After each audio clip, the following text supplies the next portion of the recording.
Yeah, I already started. Okay. Okay, so I just wanted to ask about 2017 and how the law that had banned abortion completely there were three modifications made, right? So can you talk about the collective mobilization that feminist groups had to do with the, policy leaders and the bureaucracy and how that change came about? Okay. And whether you think that law is effective and whether there's public trust for women in Chile. Okay. Entonces está preguntando sobre cómo fue el proceso que terminó en el fondo en el 2017 modificando la ley que prohibía abortar y haciéndole estas 3 modificaciones específicas. ¿Cómo fue el proceso para llegar hasta eso y si crees que eso le da confianza a las mujeres del país y que si es que efectivamente tenemos el acceso garantizado? ¿Cómo se vive ese proceso? Desde las movilizaciones a cómo lo experimentamos como en relación a la ley. Okay. Bueno, nosotros estamos de 1978 marchando en las calles. Las primeras marchas la hicieron nuestras madres en el año 78, para el 8 de marzo del 78. Y desde ahí ha sido una lucha incansable de muchas organizaciones a nivel país, muchas veces reprimida, muchas veces perseguida por el hecho de hablar del aborto. Este es un país que está catolizado de extremo a extremo, entonces la Iglesia Católica aquí ha tenido sus opiniones muy fuertes, y eso ha permitido entrampar, detener todo lo que se ha avanzado. Y aún hasta el día de hoy día, a pesar de que tenemos una ley de aborto, a pesar de que tenemos un ministerio, a pesar de que hemos logrado un montón de cosas a través de la marcha y de las cómo lo hemos ganado en los territorios, aún así seguimos siendo, ¿cómo se llama? Oye, Luchi. Aún así seguimos siendo precarizadas por el Estado, precarizadas por la Iglesia y precarizadas por los medios de comunicación que invisibilizan, que son los grandes responsables de invisibilizar este tipo de lucha. Vale, voy a traducir hasta ahí para que después hablemos sobre cómo enfrentamos la ley como hoy día. So, she's telling us that since March 8, 1978, that we have been doing demonstrations and strikes about this. So it was our mothers that were the first women who will march or protest about this. So since Women's Day in 1978 till now, there has been a wave of demonstration after demonstration to gain a little bit of rights, like at least a little bit. And with the changes of the law in the recent years, we actually do not feel like we have the goal that we are doing our demonstrations for, right? So because of Chile and Latin America, it's a country and place that has been so influenced by the Catholic Church and has so much power with all of the abroad, right? Like from left to right, the church has a lot of power. So that has like retrained, like not allowed the law or the reality of the woman to actually have dignity and have access to reproductive rights or to have sovereignty over our bodies, right? So it's so strong, the political opinion of the Catholic Church, that still, even like throughout the years, like almost 50 years after, we do not feel like comfortable with the rights that we have. Okay. Me estaba hablando sobre la influencia de la Iglesia Católica, and now we're going to talk about how we live with this law specifically now. Okay. Eso, como ahora, cómo nos enfrentamos a esta ley, como para hablarles de las condiciones a las que nos enfrentamos. Pucha, independiente que nosotros tengamos una ley que habla de aborto y que habla de los derechos de la mujer, porque hay muchas leyes que hablan de nosotras, pero en la práctica, en la praxis, las leyes no se llevan a cabo, no se cumplen. Entonces nosotros tenemos que estar nuevamente marchando, nuevamente levantando la voz, nuevamente siendo disidencia, criticando, porque tenemos una crítica, somos gente que cuestionamos el sistema. Entonces nos vemos enfrentadas una y mil veces, nos vuelven a revictimizar, sobre todo, y no solamente en el tema reproductivo, sino que en todo es transversal, en todo lo que tenga que ver. Las primeras precarizadas en medioambientalmente, legalmente, educativamente, la salud, en todo, siempre somos las primeras precarizadas. Entonces, que exista una ley a nosotros no nos garantiza que se cumpla. Ajá, perfecto. Porque el Estado nunca cumple, porque o si no es el Estado, o si no es la Iglesia, o son los profesionales que están llenos de culpa. Entonces, finalmente, seguimos siendo precarizados y seguimos abortando la clandestinidad. Perfecto. Y tenemos que seguir organizándonos en la clandestinidad para poder abordar y ayudar a tanta compañera. So there's change of laws, even though there's a law, and there's a lot of laws that name us and that talked about us, but even that the fact that the law exists doesn't mean that the law affects us directly, right? So even though it should, in our reality, it's not applied because in the practical terms, as I told you before, we do not have the access because what we have actually is the opportunity to be again re-victimized and to receive medical violence and symbolic violence, etc. Because this law, even if it exists and now it has a few options, and the reality it can still be objected. So that's why we continue to fight. We continue to organize and do demonstration and strike because. Basically, because even if the law didn't exist, the law it's like the law doesn't touch us. That's kind of the feeling, right? So even if there's 5 or 6 laws that name us, in our reality, with our background and our class condition and socioeconomical conditions, we cannot access really to our rights. So even though there's these laws, we still need to keep organizing in clandestine conditions. We still need to organize with other organizations like outside of the institutions, so we can guarantee ourselves to have a secure place where to get an abortion, for example, or a secure network to take care of each other in any ways or form. Like, I'm sorry. Like with the different laws that there is, especially with the last few years, like taking a more concrete gender perspective, all of the work of the organizations of women who are organized are still maintaining like the legacy of their mothers that are starting doing this kind of demonstration for women's rights or human rights, that up until today we do not have the actual access, even though it's written down. It's not real. Está escrito, pero no es real para nosotros. No es eficiente. It's not efficient, yeah. Además que tiene que ver mucho con los cambios de gobiernos. Entonces, este gobierno puede haber avanzado un montón en tema de legal, pero viene otro gobierno de derecha y todo lo que se avanzó volvemos a retroceder. Entonces, como que finalmente seguimos permanentemente en lucha. Claro, y porque también están estos otros poderes que se oponen a que sean temas que estén establecidos. So because of these powers, right, from the church, from political parties, they do not let this subject to be a well-known subject and something that can be naturalized, like to have rights as women and dissidents. So we keep needing to be opposition, because that's the only way that you can actually denounce and warn people up, that do warnings, right? Like, this is, even though this law says this, we are not actually having the access.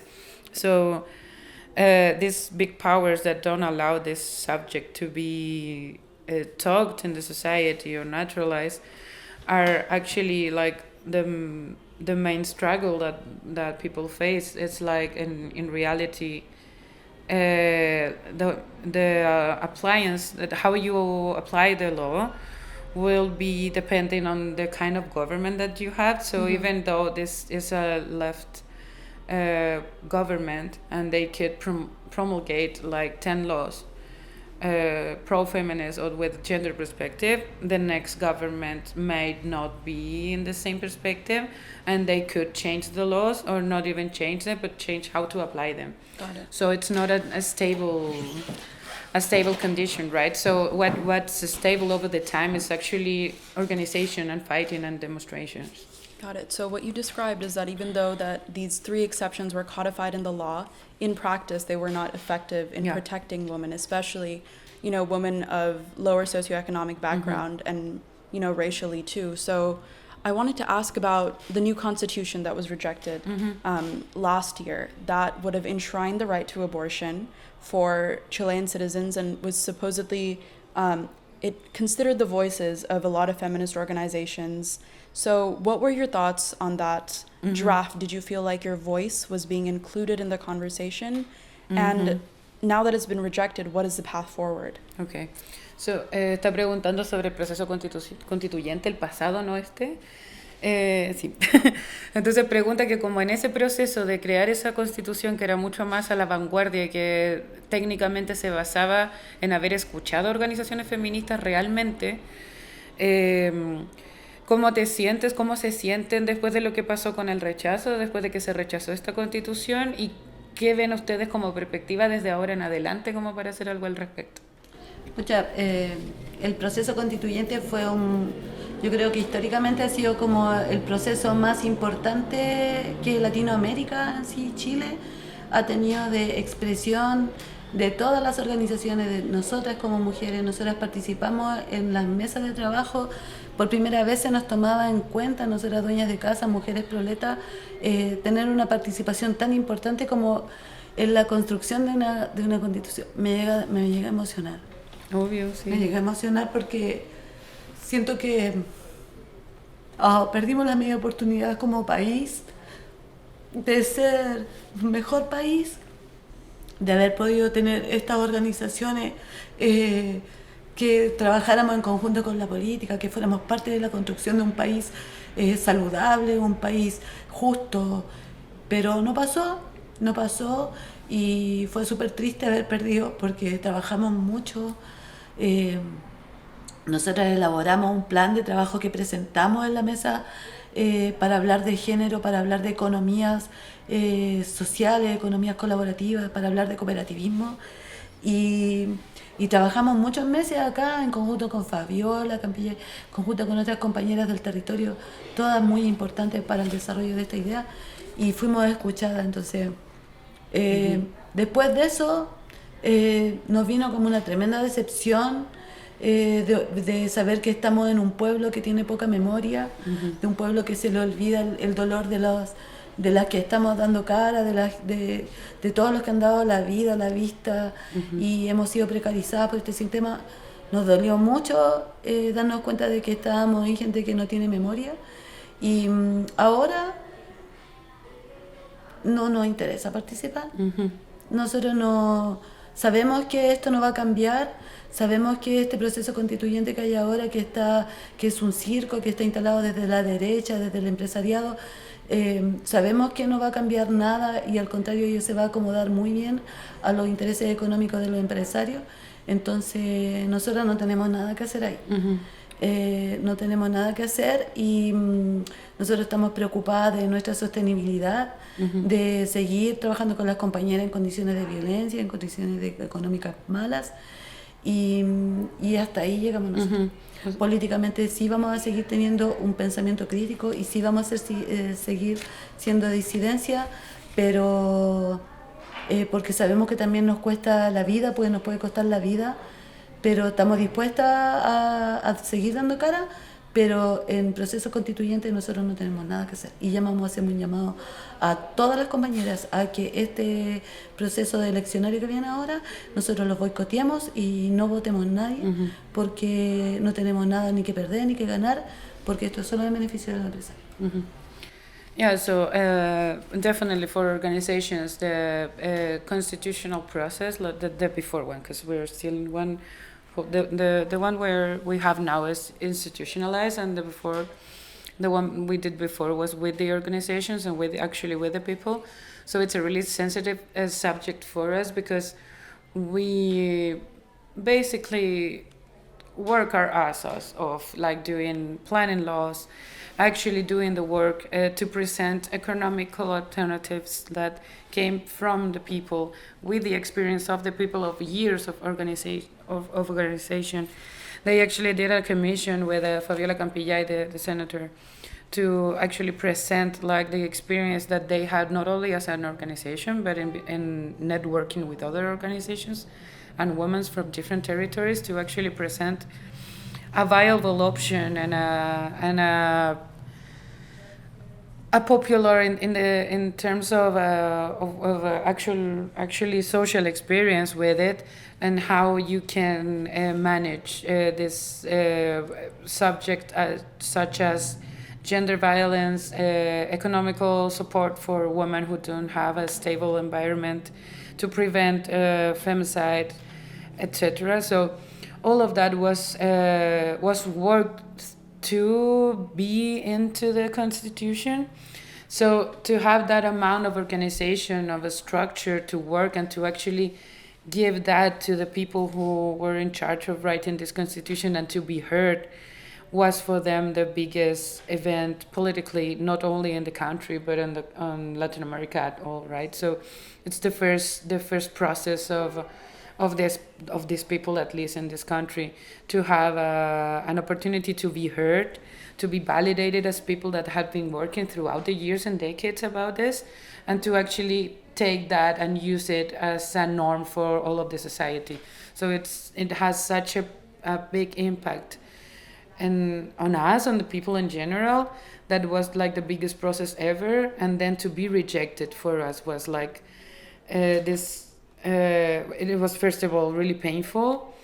It was really sad because all of the work that was done, but also, and the most critical part is that we actually realized that we are living within a people that do not have memory, that do not care the lives that have been given, and do not care about the people who are actually doing the work, put in their time, their lives, and put it even the eyes of the people who lost their eyesight, right? So it's for in one part it's like the sadness and the pain of actually losing, but on the other side it's the pain of like a reality check, right? Like you situate yourself in the reality, and reality is really harsh.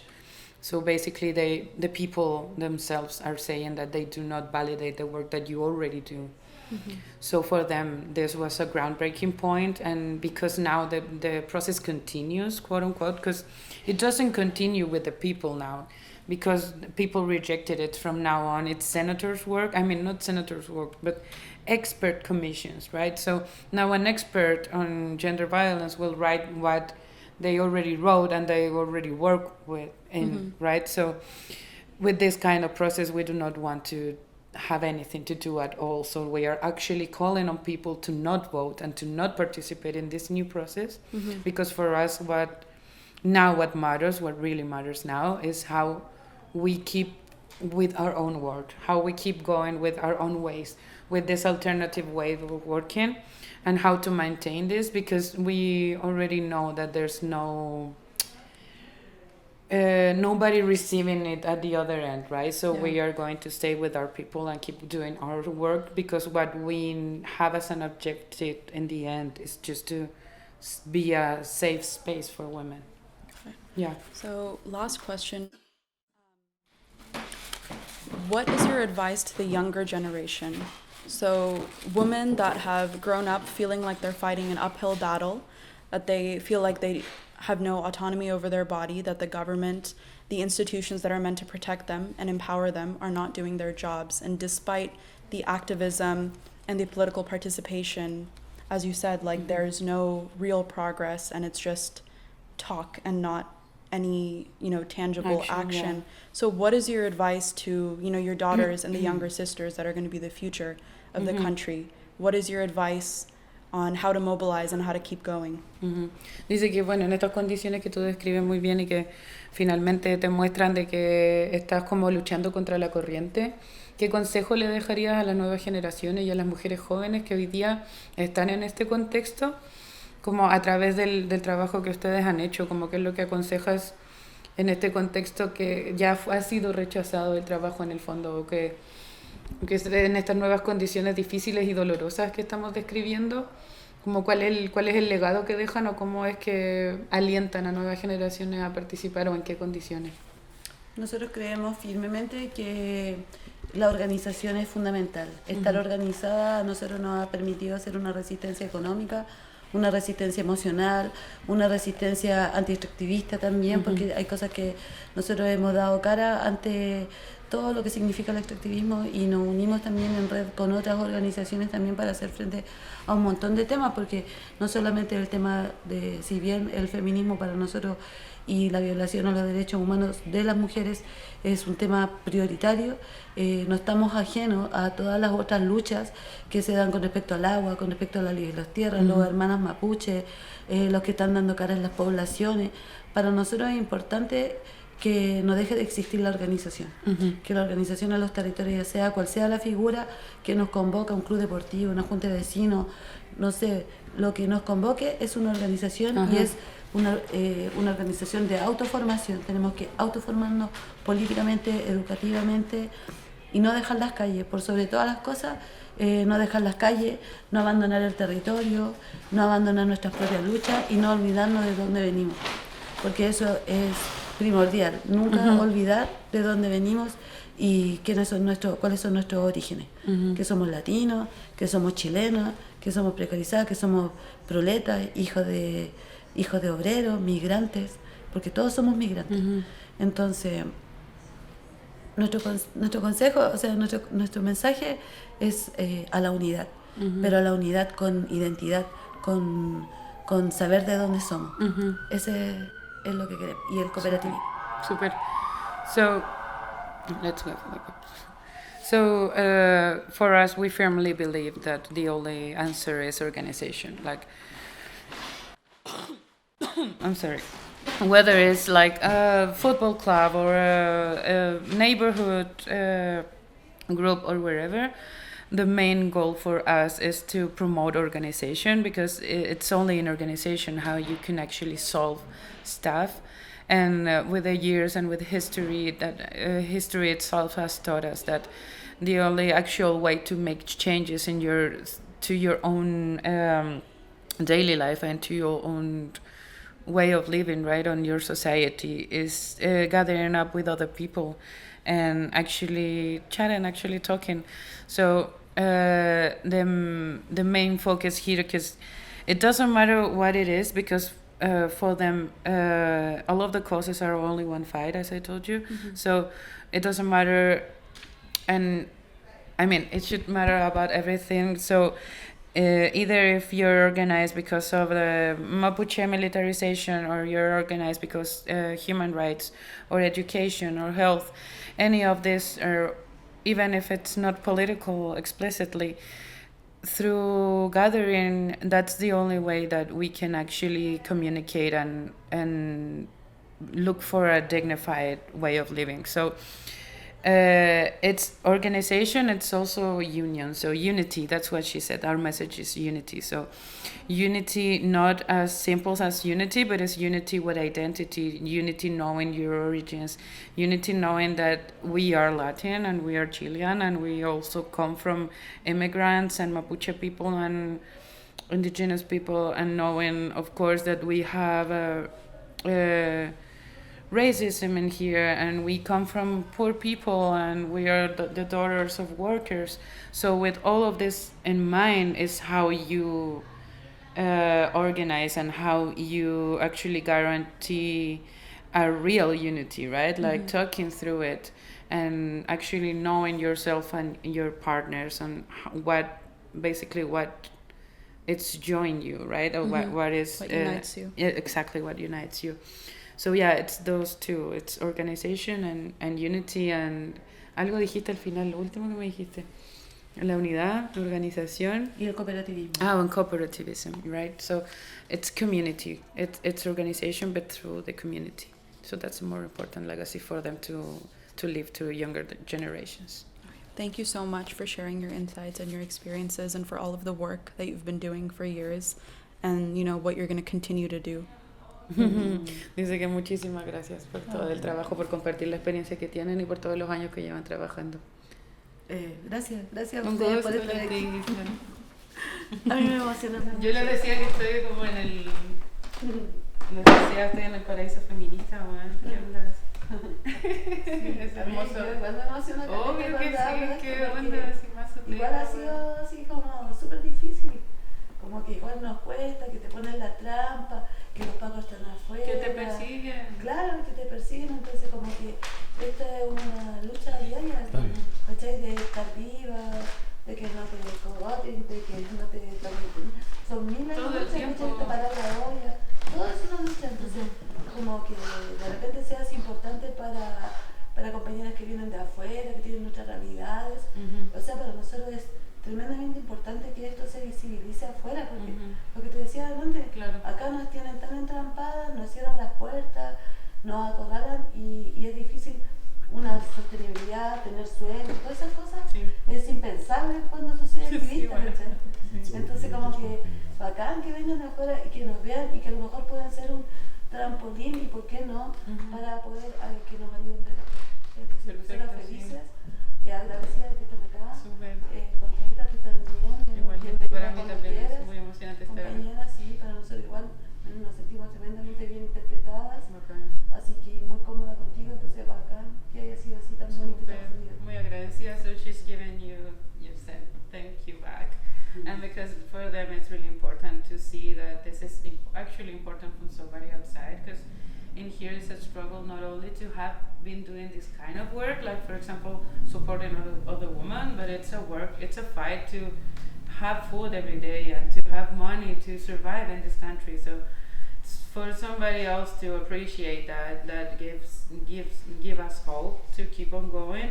And actually it's really exciting for us, because maybe you could be a trampoline for this information to go outside of this country, because as we talked before, like it's really hard do it inside because of the conditions that the institution and even the people has and the opinions that people has about us. So for us to take this job out and to be appreciated and to actually be able to show the work that they have done is really, really exciting for us. And she's really glad that you guys came and that you actually use this as a subject for research. And she's really glad that I can translate, because she said, because I'm also from social organizations, like I can actually, she feels interpreted, right? Like, yeah. So, muchas gracias, muchas gracias.